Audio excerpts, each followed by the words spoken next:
All right, joined by the head coach of the Mavericks right now with Mike Hastings. Mike, how about we start off with a statement for yourself about how things went this past weekend, and then we'll get on with maybe the opponents for this weekend, Bemidji State.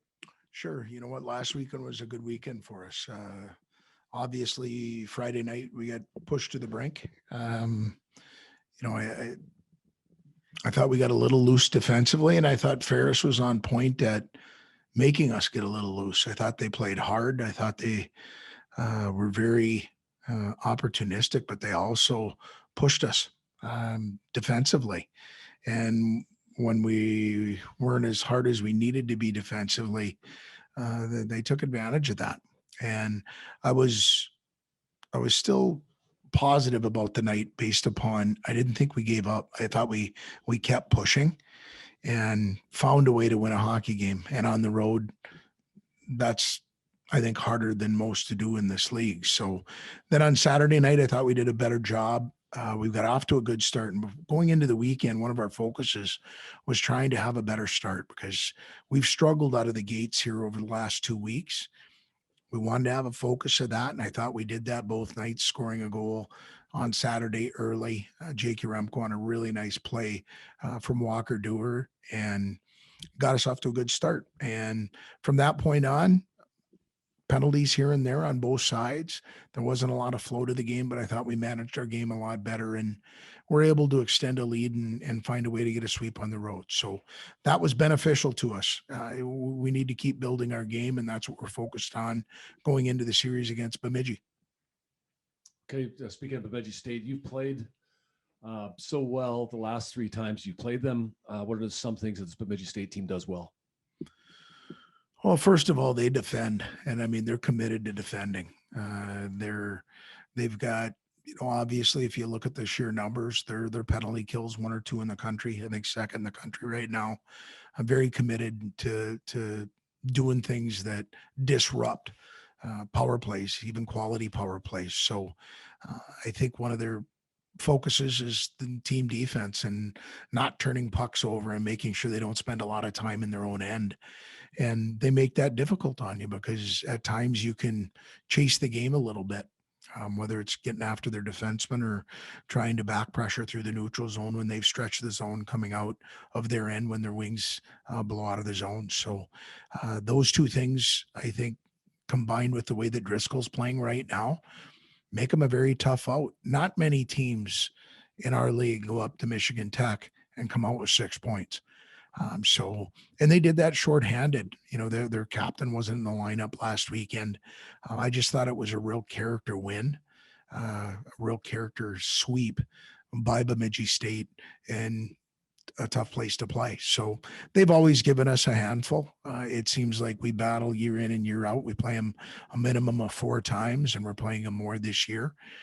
So it's a challenge that we're looking forward to at least being in our own building because it's been a while since we've been here, but we know it's going to be a challenge. Yeah, and it's a relatively short work week given the fact that it's a Thursday game and then heading up to there on Saturday. Of course, there's familiarity with the Beavers, with Coach Serratori and the relationship that you guys have as coaches, and also the fact we've played them 4 times already this year. Anything different expecting out of either team heading into this weekend? No, not really. I've obviously got a tremendous amount of respect for Tom and his staff because just the way they do things, and I don't care who they play. I don't care when you play them, at the beginning of the year, middle of the year, end of the year. Anytime you beat Bemidji, you have to earn it. They're not going to beat themselves. They're disciplined. They're well coached. They've got structure.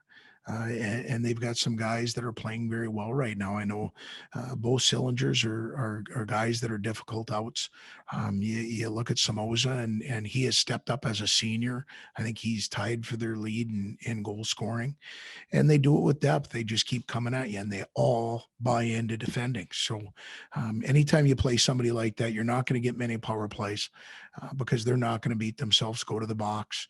And so with that, it's going to be a great challenge for us. With all the talented players that left after the end of last season, what does it say about this year's leadership group that you're undefeated in the WCHA and 1 win away from another regular season title? Well, really the backbone of our group this year is our leadership group. So I appreciate the question. I think it's a really good question because when you lose what we lost, and again, we've tried not to go back and talk about that much, but um, you know, I'll bring two guys that come to mind right away: Jack McNeely and Reese Amola, two guys that are playing with two freshman defensemen that are, I think, in the top 5 scoring for rookies in our league, and two guys that were trying to eat the minutes of some very significant guys that left in Scheid and Hookinson and Connor Mackey, who's playing in the NHL right now. Those guys had to come in and shoulder a lot of those minutes and have done a great job. Well, I think one of the main reasons they have, one, they're good hockey players, but two, they've got some mentors that are doing a great job with them on what to do, how to do, when to do it. And so back at the blue line, they've allowed us to not take a big step backwards with that group leaving. Second, our group up front, a guy like Jared Spooner, Jake Yaremko, Reggie Lutz, guys that have been around. They do most of the heavy lifting in the locker room. Us as coaches, we get to worry about the X's and O's. We get to worry about some preparation that way. Otherwise, we're leaning on that leadership group every day, and they've done a great job. Reese was your only captain left on the bench at the end of Saturday's game. Did he do anything extra that night? What has made him a good leader earlier? Well, we don't have that much time. I think I'm a big Reese Samolik fan. And so are his teammates. I'll go back. I don't think the apple top falls too far from the tree. Doug and his wife and that family have just done a phenomenal job. I keep telling Dougie they should write a book because their young men are very accomplished human beings, let alone hockey players. And what he's done for us is he's helped establish a culture here of you don't have to say a lot if you do a lot. And he's done a lot from day one when he got here. He started playing roughly between 17 and 20 minutes a night. He plays through injuries. He is a guy that's a helping hand when somebody's struggling without a coach trying to egg him into it.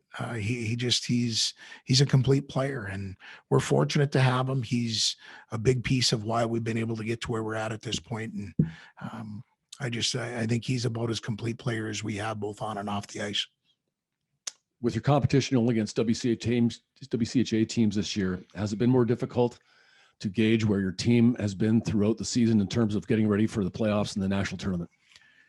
Now that's a really educated question. I think it's great. I don't know who offered that question, but it's Randy Johnson. Yeah, Randy. I think that's a fantastic question. I'll say yes, just because it's outside the norm. We'll play in our league, and I've got a tremendous amount of respect for our league because it beats you up year in and year out. The one thing you do get a taste of when you go and play outside conference and non-conference games is it gives you a little bit more of a barometer of where you're at. And we haven't been able to do that. And so, yeah, to be honest with you, we haven't been able to play, whether it's the NCHC, the Big Ten, making a trip, which we've done before, going out to either Boston University or playing at Providence. And, we were set to play in the Icebreaker this year. And we were going to play some teams from out of conference in that tournament. Didn't happen. So I think we're really trying to focus, Randy, on controlling what we get to control, which is one, our preparation, and then two, game day on who we're playing and how we react to successes, adversity, those types of things, because that's all we get to judge ourselves against right now. And so we're looking forward to the opportunity on Thursday because we know we're playing somebody that's going to come in here, the chip on their shoulder, as Bemidji always does, to come in and take something away from us. Season's coming to an end here fairly soon. How are you looking forward to the NCAA tournament, or is it just taking it day by day? Day by day. And again, I know that's boring for the people that are asking. I know it's not great press. It's not great in a press conference. But really, in today's world, that we've had to preach that more than anything else, because we're living for tomorrow. We're living for a weekend. The tournament is a long ways away.